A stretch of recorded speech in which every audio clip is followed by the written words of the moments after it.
G'day and welcome to a quick video on some of the features that can be found in the Aeroplane Heaven A6M-2 Zero. As you can see, we're at Longreach Airport. Got to keep it fairly local, but without further ado, let's start and have a look at some of those features.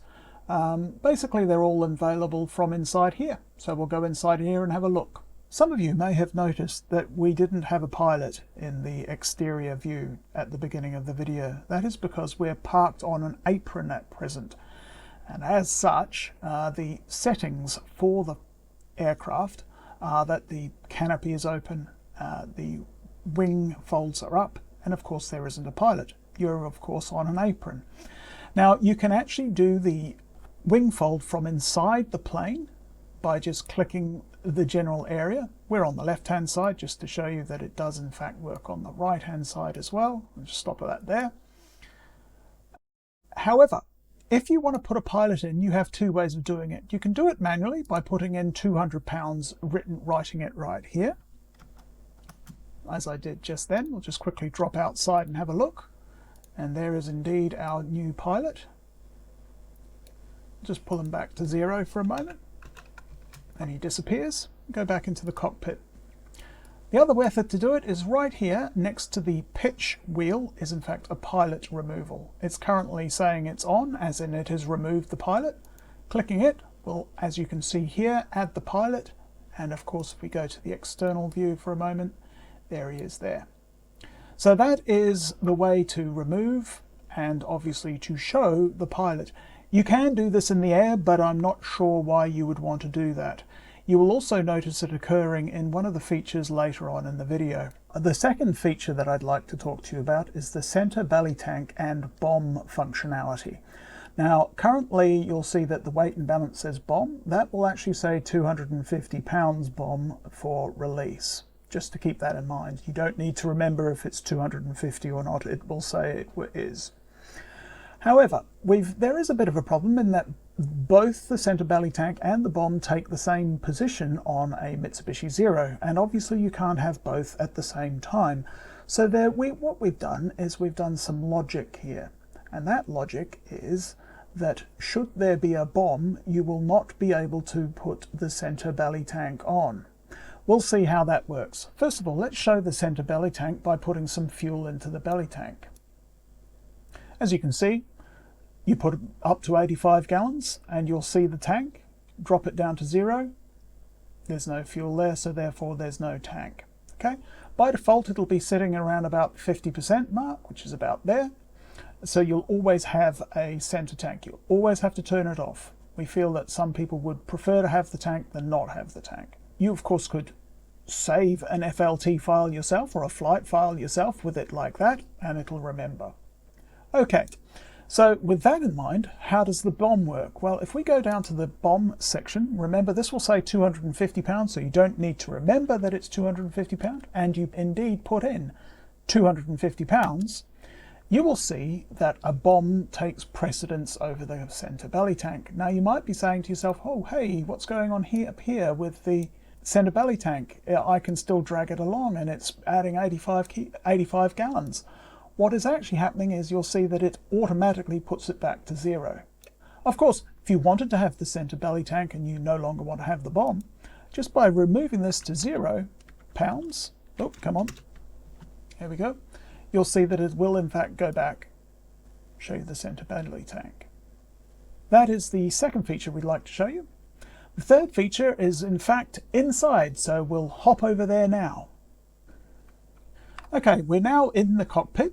And what I'll do is I'll just bear your attention down to the bottom right hand side, should I say lower side, where the radios normally are. Now, of course, this is an A6M-2, so the radios are slightly different as compared to the A6M-5.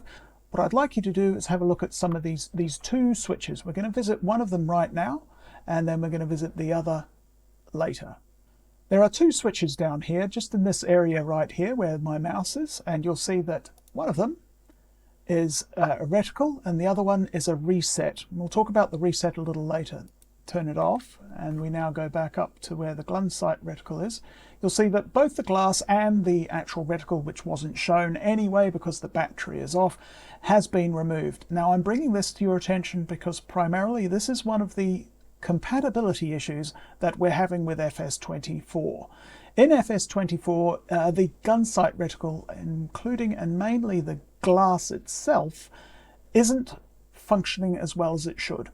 And when you first fly this, should you try it in FS24, and please remember this is an FS20 aircraft and is not a native FS24 aircraft, should you try it in FS24, you will see that the glass is barely see-throughable, in which case we highly recommend that you use the switch, the right-hand switch down here on the right-hand side of the radio section right there. The reason for us being in long reach is basically it's very flat out in the outback, and this little crash routine is quite difficult to do in hilly areas, so I thought, well, make it easy for myself, let's put it on a flat area. So we're going to come in and do a belly landing. Now I have purposely left the fuel going, and I'll tell you what we'll do is we'll put the flaps down. Oh yes, I've left the fuel going, so we should see fire when you crash. If you turn the fuel valves off, which is what you should do, you won't see any fire whatsoever. So as we come in, we'll just gently see if we can't get this to work properly. There we go. We're a bit too quick still. Let's see if we can't just place it on the ground. Be a bit tricky. And of course, in case you're wondering, yes, it does set fire to the plane when you're in the sea as well. Not much we can do about that, I'm afraid. Oh, there we go. There goes you've crashed.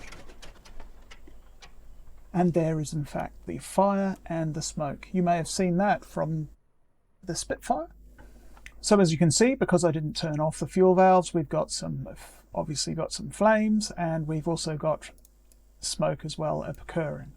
What is also not seen is that the engine is shuffled up on its mounts, because of course you've hit the ground rather quickly. We've lost a couple of the cowl flaps on the way. I don't know, but they could be back there. Maybe some kangaroos are playing around with it. And of course you've got the bed props, etc. Now, also is the pilot has disappeared, as has the canopy is open, because of course they have run like mad to get away from a plane that's currently on fire. So if we go back into the interior for a moment, you'll see that yes, you can actually see the effects and so forth. Now, what we're going to do is we're just going to click the left switch from the one that we were using before. The one we used before was the toggle the reticle. This time we'll be using the reset after crash. Now when I do it, you're going to see a little bit of a jink to the outside, and then we'll be back to where we were before. Now what we've actually done is, well, we'll just go back outside. You can see the effects gone already, but you can see that now we are in fact ready to take off. Well, the flaps are down of course, but we are basically ready to take off. We've got to put the pilot back in, which let's do that now actually. Put the pilot back in. Oh, one more. There we go.